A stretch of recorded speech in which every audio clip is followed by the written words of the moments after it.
Believe it or not, even in this age of information, where no question goes unasked and everyone seems to have all the answers, there are still a few well-kept secrets that the large tech companies are scared you might find out. And when I tell you them now, you might find them hard to believe. So you probably already know that these large tech companies we love, know, and wouldn't dare live without are cornering the market in a relatively young but astoundingly lucrative sector, using monopolistic, anti-competitive practices to gobble up competition, destabilize small businesses, and shamelessly avoid paying taxes, capitalizing on the advantages that their industry is developing with enough speed and behind enough layers of jargon and complicated technology that aging politicians can't even keep up with understanding their practices, let alone develop necessary policies to effectively regulate them.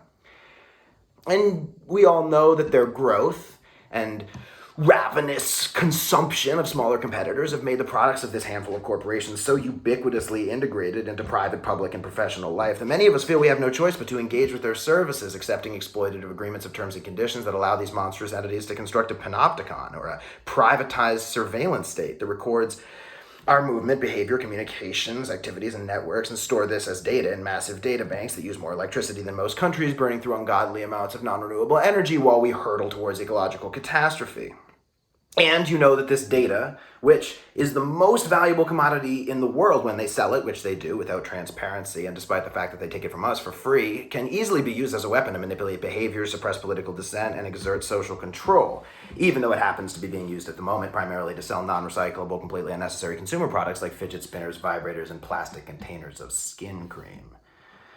And you know that the ludicrous untaxed profits from the sale of this data are being used to offer absurd wages to draw more educated professionals into the corporations, accelerating their growth and leading to gross gentrification, homelessness, and a brain drain that disincentivizes young college graduates from pursuing jobs in which they could help reverse the havoc that this destructive and power-hungry industry is wreaking across the country and the world.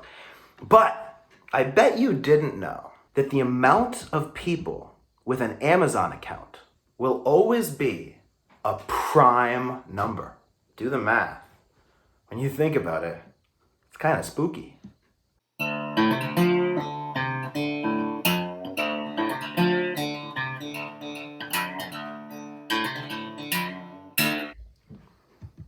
Hello Max and real fans, happy Wednesday. Today I'm going to tell you some little known information about some of the largest tech companies. Please take a moment to like the video below, and if you haven't already, subscribe to the channel. First, despite what you might think, Apple doesn't actually sell eye drops.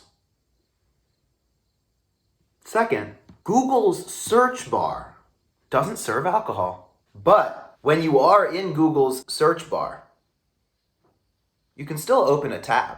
And finally, when Amazon's cloud computing gets too full, your data will rain down over the entire internet. If you have your own idea for pun-based real facts about tech companies, toss them in the comments. Also comment some more ideas of videos I can make with one arm. You can subscribe to see us post every day, or jump straight to tomorrow's video as soon as it posts. I wish I could stay and tell you more, but I really gotta get out of here.